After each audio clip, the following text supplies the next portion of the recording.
Hey all, welcome back to the Fire and Water Cooking Channel. I'm Darren, and today I'm gonna do a barbecued pulled pork. No sous vide today. We're just gonna cook this bad boy straight barbecue on the Kamado Joe using the IKamand. I'll be right back. Smoking, grilling, getting hot and hotter, sous vide and chilling from fire and water.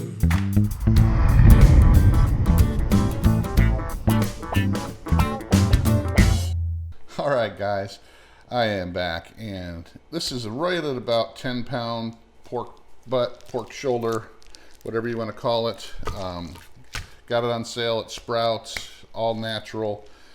It looks pretty good. It's got a decent fat cap on it, but I am going to take it out of the package here, and I am going to trim most of that fat cap off. I might leave just a little bit on, but I'm going to trim most of it off because it's going to affect our rub.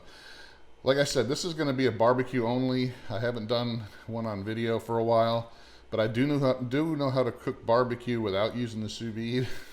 So I'm going to do that today. We're going to use the IKamand, which is the temperature controller that Kamado Joe made specifically for their Kamado Joe grills. So I've got one of those now, and we're going to use that to monitor the temp, control the temp of the Kamado Joe, and I've heard big things about these meat church rubs, so we're going to try it. This one's the Holy Gospel barbecue rub, and I'm going to use the Honey Bacon BBQ as well. So let me get this out of the package and trimmed up, and I'll be right back. All right, guys, I got it taken out of the package. I trimmed up the fat cap, if you want to take a look at that. I left some pieces of fat on there, just so it will kind of render, but I cut off most of it so that my rub is going to actually get on that meat, cover the meat more.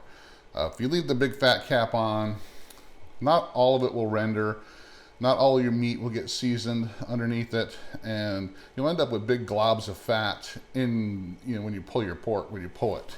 You have to end up taking them out anyway. So pork shoulder or pork butt is so loaded, marbled with fat that I don't believe the fat cap is necessary. And like I said, I'm going to season it up right now with some Meat Church Holy Gospel. And I've never used this rub before. We're going to try it out and see how it does. And then we're just going to kind of let it sit here while I get the fire going on the Kamado Joe. Let's get the IKamand temp controller set up. And then we're going to, when that gets up and ready, we're going to put this pork butt on the grill. All right, guys, I kind of want to show you what the IKamand looks like. It's rather compact because it's Wi-Fi only. It does have your little holes here for your probes. You got one pit probe and 3 food probes, so you can monitor the temperature of the pit and up to 3 different foods. This little door protects the fan and the electronics from the heat of the grill. And when the fan's going, it opens up. When it stops, it closes so that it doesn't melt your electronics or the fan itself. And it attaches at the bottom here this little plate that covers up where your ash pan is on your bottom door. So what happens is you actually clip the IKamand onto the plate where the opening is, and then the little fan will control the heat of the grill. So it clips right in there. Once you get it going, it'll monitor the temp of the pit and keep it to where you've got it selected. Once you get your fire going, your fire starters burn out, that's when you put the IKamand on. You don't put it on while the fire starters are still going. While our fire's coming up to temp, I know you can see me in the reflection of the iPad here, but I kind of want to show you what the IKamand app looks like. And this is on my iPad, and it'll look the same pretty much on your phone, whether it be an iPhone or your Android phone. So when it's connected to the IKamand, which is an easy setup, you have a little Wi-Fi light on the IKamand itself that turns blue. And then you can see here, you can either pick the meat that you're looking for, which I'm going to actually do pulled pork. And it's asking me what, I could set the food temperature. And I'm going to actually set that for 205. It's kind of where I want my pork to be done. Wanted to measure food probe number 1. I can put the weight of the pork butt in there if I want to, but since we're monitoring the temp, I really don't need to. And as soon as we got all that stuff in there, I can hit Start IKamand, and then it's going to kick the fan on and start monitoring the pit and the food. So once the fire starters are done burning, you got a nice set of coals going, that's when we start this up. So I'll be back when we're ready. All right, guys, since our fire starters are out, the fire's going pretty good. I'm going to put 2 chunks of oak wood on here, not directly on the fire, just kind of right next to where it's burning, so it'll give it some time to catch and do a nice slow smoke. We're going to put our heat deflectors on because we're going to be cooking indirect. We don't want direct flame on it. We just want some nice smoke and heat. So those are going to go in place, putting the grill grates on, and then we're going to put our pit probe on towards the back. I don't want it touching the meat. We're going to put our meat right in the middle when it's ready to go on.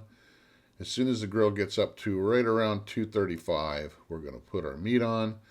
And I got my food probe ready, just waiting for the pork when it goes on. Here to our IKamand app, and we're going to go ahead, now that we've got the smoking wood in, I've got my probe set up, got all the grates and heat deflectors in. I selected pulled pork, selected the food temp that I want it to cook to, got my probe selected. I'm going to hit Start IKamand,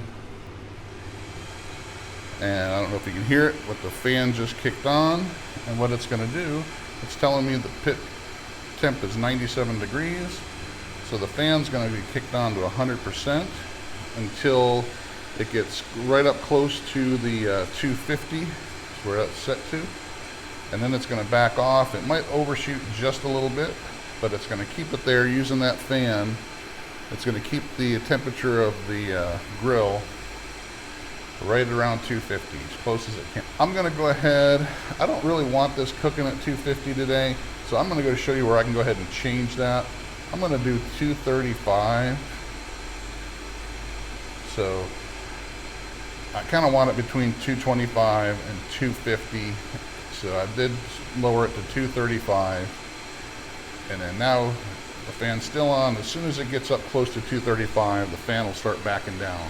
So, all right, guys, my IKamand gave me a notice on my phone and my iPad that it was up to temp. And as you can see, it did overshoot just a little bit, and it's starting to come back down. It did shut the fan completely off. I might just to top just a little bit, close it up just a little bit more to help it out, to keep that temp down in the 235 range. But I'm going to go ahead and put the meat on anyway as I adjust that top vent. And I'm going to put my food probe in, and I'm just going to kick this back just a little bit, and that's going to help. It's going to help it keep it down in that 235 range. The temp of the grill is going to drop as soon as I open this. I'm going to go ahead and use my bear claws to pick this up. I don't want my pork touching the temperature probe there. I want it kind of far away from there, so that's good right there. I'm going to go ahead and put my food probe in as kind of as deep as I can go, but without hitting the bone. So right there looks good, and I'm going to shut this down. So now you can see I put the food probe in, and it's telling me that the temperature of the pulled pork is 46 degrees, so it's starting to read that now. It was reading the air temperature before, so now it's actually reading the temp of the meat. As you can see, the temperature of the grill dropped as soon as I opened up the lid, back under 200. So now, since we adjusted that top vent, hopefully it won't overshoot again. It'll keep it right around that 235 range. If it goes up to 250 or so, I'm not really worried about it. If it goes down to 225, I'm not really worried about it. It doesn't have to be exact. I just want to keep it in that range of between 225 to 250 and let it go. So as soon as it gets up to around 205 internal temp, we'll pull it off. I will see you in a little while. Well, looks like I'm going to have to pull this and wrap it because it's stuck at the stall, and I am getting ready to pull it. And the bark's set pretty good, so I'm going to go ahead and pull it. We're going to wrap it, let it cook for another hour or so, and it'll tenderize and get up to that at least 195, 200. So I'm going to go ahead and pull it, wrap it. I'll see you in a minute. All right, guys, let me get this in the foil so we can wrap it up, put it back out on the grill, and get it all tenderized. I'm going to put a little bit more of the Meat Church Honey Bacon BBQ rub on there, just to give it an extra kick of sweetness. And I don't care if I get it on all sides. I'm just going to get on the top, and I'm going to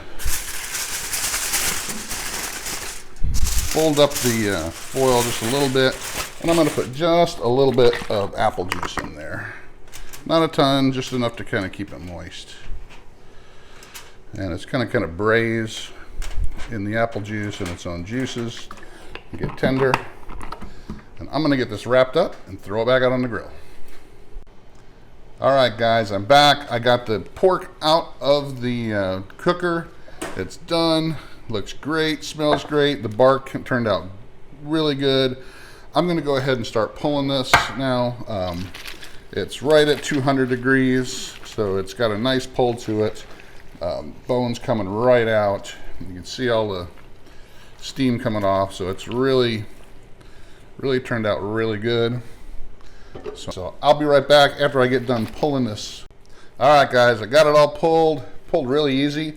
And I'm going to take my Eastern Carolina sauce, and I'm going to shake it up really good because this gets kind of thin, so it'll settle at the bottom. So right before I put it on, I'm going to go ahead and shake it up, and I'm just going to pour it right into the pork. I'm going to go ahead and just use my hands and mix it all in there really good. Get it incorporated really nice. And then we're going to go ahead and take a taste. Keith, you want to come in and take a taste with me? All right. I'm going to go ahead and make a little sandwich. Could you open those onions for me? All right. I'm going to make a little sandwich for you here. Oh, really? Cool. I'm going to put a little bit of this pork on. And go ahead and grab some of those little onions. Put them right on there. Just a couple. There you go. Thank That's you, sir. yours. May I? Go right ahead. It's so tender. Wow. How do you like that Eastern Carolina sauce? A little Yeah, different? Yeah, it is different, but it's got a little bit of a vinegary flavor, Yep. slightly. But it needs that, and it's just wonderful. Well, I'm going to join you because I want one. And I'm going to grab me some of these onions. I'm going to put them right on the bottom, I think. Make it easier for me. How are those onions? Onions are good. They're caramelized onions, so. All right. Oh, yeah. I'm going to take a bite. I can't believe how tender it is. It's beautiful. Yeah, that is good. Well, I hope we save enough for everyone else. That's good stuff. That's it. Thanks, guys. Thanks for watching. Make sure you follow us on Facebook, Instagram, Twitter. Like, subscribe, share. And I'll see you again on another video. I got family here. We're going to eat up all this pork. And I'll see you on the next video. Thanks again.